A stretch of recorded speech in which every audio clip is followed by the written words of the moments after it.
After 37 years of marriage, my wife accepted a dirty weekend date with her coworker. I took revenge. Welcome to Positive Voices. Please like this video and subscribe Positive Voices. Let's begin. Marriage, they say, is a journey of constant evolution, but sometimes the changes are so gradual, so imperceptible that you don't notice them until you're standing on unsteady ground.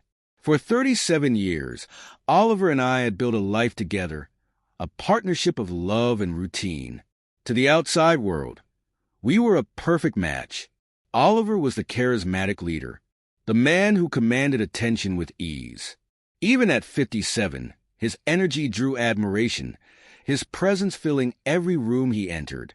I was his quieter counterpart, content to support and nurture, holding our world together from behind the scenes. But beneath the polished exterior of our lives, I felt the quiet erosion of something essential. At 53, I had grown into a woman I was proud of, independent, resilient, and comfortable in my skin. I maintained my figure with yoga and healthy habits, though I allowed myself indulgences that added a few pounds over the years. My retail store was thriving, and I found joy in small things, solving puzzles, exploring books, and hosting family dinners. Yet, there was a restlessness I couldn't ignore, a whisper that reminded me there was more to life than comfort. The company's New Year's party was an event I looked forward to every year. It was a chance to dress up, step away from the daily life. I was so incredibly grind and feel a touch of glamour. This year, I convinced Oliver to come with me. He was hesitant at first, but after some persuasion, he agreed. I was thrilled to have him by my side, but I couldn't have predicted how the night would unfold. Oliver, as always, was magnetic. My colleagues were drawn to him, charmed by his quick wit and natural confidence. I watched him from across the room, feeling both pride and a strange sense of disconnection. He was the man I had loved for nearly 4 decades, yet I felt like a bystander in his world. When I stepped onto the dance floor, I did so with a group of friends, letting the music and laughter wash over me. That's when I met Harry. Harry was new to the company, the supply manager with an easy smile and a playful energy that made him stand out. He joined our group, his compliments and attention landing squarely on me. At first, I brushed it off as harmless fun, but as the evening wore on, I realized I hadn't felt this noticed in years. Later that evening, I returned to find Oliver at the bar, his gaze sharp as it followed me across the room. His eyes flicked toward Harry, who was still on the dance floor, his laughter carrying over the music. My heart skipped a beat. Oliver's perception cut deeper than I anticipated. It was just dancing, I said quickly, but even I could hear the defensive edge in my voice. Oliver's response was measured, his calmness more unnerving than anger. You liked the attention, didn't you? It wasn't a question. It was an observation. And in that moment, I realized he was right. That conversation was the first crack in the facade of our marriage. It forced us to confront truths we had buried beneath years of routine and familiarity. For the first time, I admitted that I felt unseen, that I craved something I couldn't quite name. Oliver listened, his composure unwavering, though I could see the pain behind his eyes. In the days that followed, we began to talk about things we had avoided for years. We spoke about our intimacy, our desires, and the unspoken gaps in our relationship. I confessed that I had enjoyed Harry's attention, not because I wanted him, but because it made me feel alive in a way I hadn't in years. To my surprise, Oliver didn't react with anger. Instead, he seemed almost resigned, as if he had been waiting for this conversation. Our newfound honesty brought us closer in some ways, rekindling a spark that had been dimmed by years of routine. But even as we explored this renewed connection, I couldn't shake the thoughts of Harry. He represented something I didn't fully understand, a possibility, a risk, a question I couldn't answer. Harry's attention didn't wane after that night.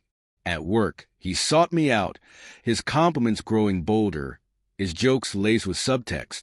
I should have shut it down, drawn a clear boundary, but I didn't. His energy was intoxicating. a stark contrast to the steady rhythm of my life with Oliver. And when he invited me to spend a weekend with him, I felt the ground shift beneath me. The decision to tell Oliver was agonizing. I rehearsed the conversation in my head 100 times, each scenario ending with anger or heartbreak. But when I finally told him, his reaction was nothing like I expected.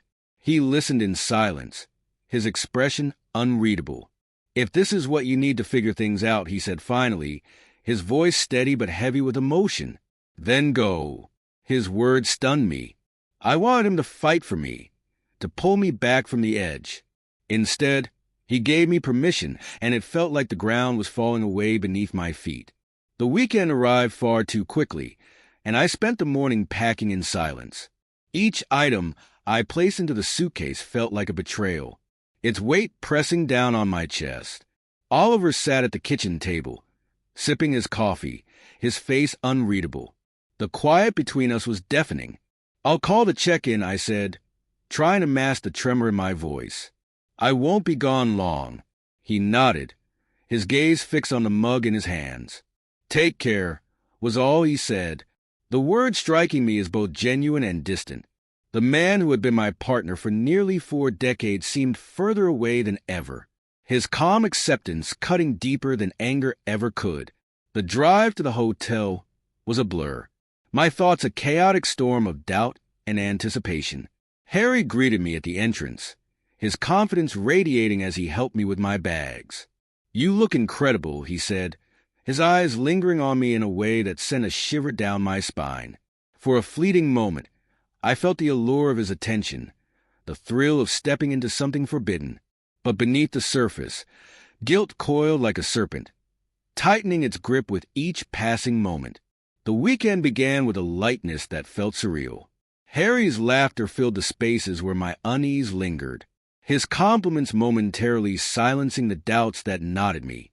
We dined in the hotel restaurant, his charm, and withdrawing smiles from those around us. It was intoxicating the way he made me feel like the center of the universe. But as the evening wore on, cracks began to appear in the veneer of excitement. Each time I checked my phone, hoping for a message from Oliver, I was met with silence. I typed out a quick text, "I hope you're okay," and waited, my heart pounding in my chest. His response came hours later, a single line that sent a chill through me. "Have fun." The words were a blade, slicing through the fragile barrier I had built around my guilt. I excused myself, retreating to the bathroom to catch my breath. Staring at my reflection in the mirror, I barely recognized the woman looking back at me. The thrill I had chased now felt hollow, its cost far greater than I had anticipated. The next day, Harry suggested a walk through the nearby park, a chance to escape the confines of the hotel and enjoy the crisp winter air. We strolled along winding paths, his hand brushing mine as he spoke animatedly about his life.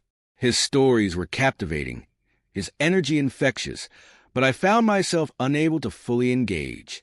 My thoughts were with Oliver, imagining him alone in our quiet home. Was he thinking of me? Did he regret letting me go? Or had he already started to move on? The questions weighed heavily on me, each one chipping away at the illusion of freedom I had convinced myself I wanted.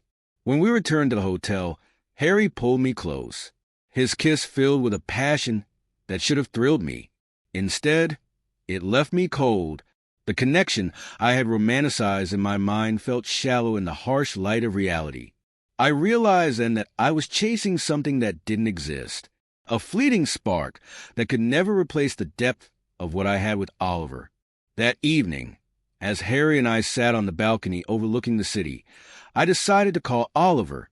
My fingers trembled as I dialed his number, each ring echoing like a drumbeat in my ears.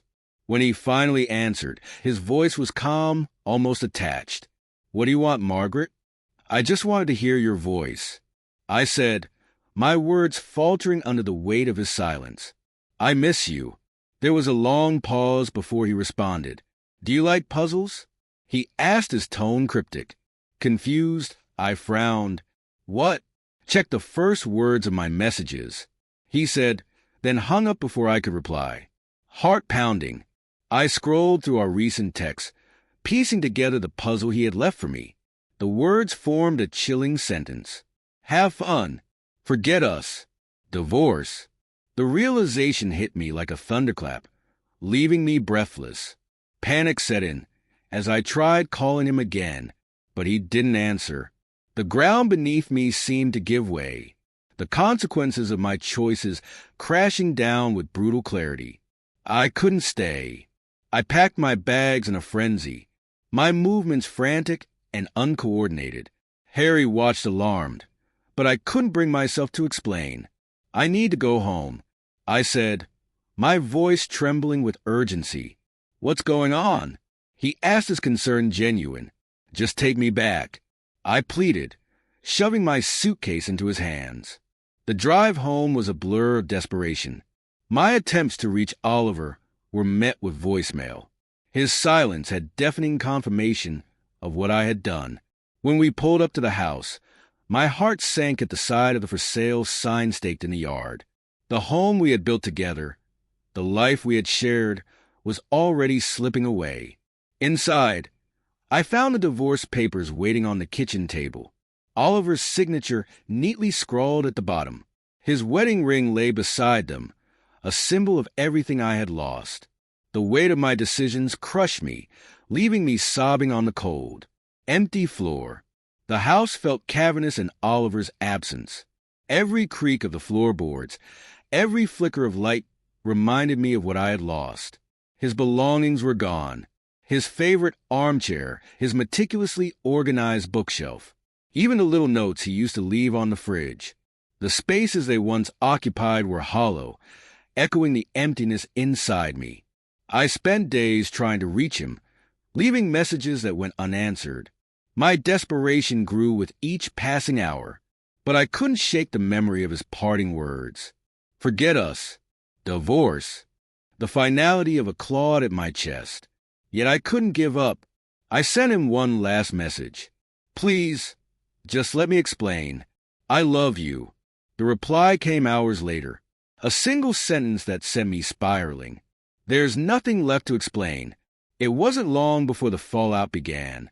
Oliver, in his quiet but resolute way, had made sure the truth was known.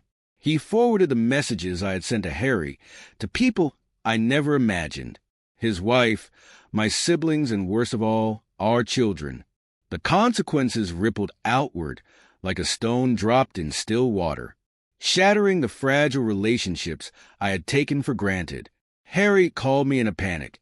Margaret, my wife, knows everything, he said, his voice trembling. She's leaving me. I didn't ask for this, I replied, though even as I said it, I knew the damage was irreparable.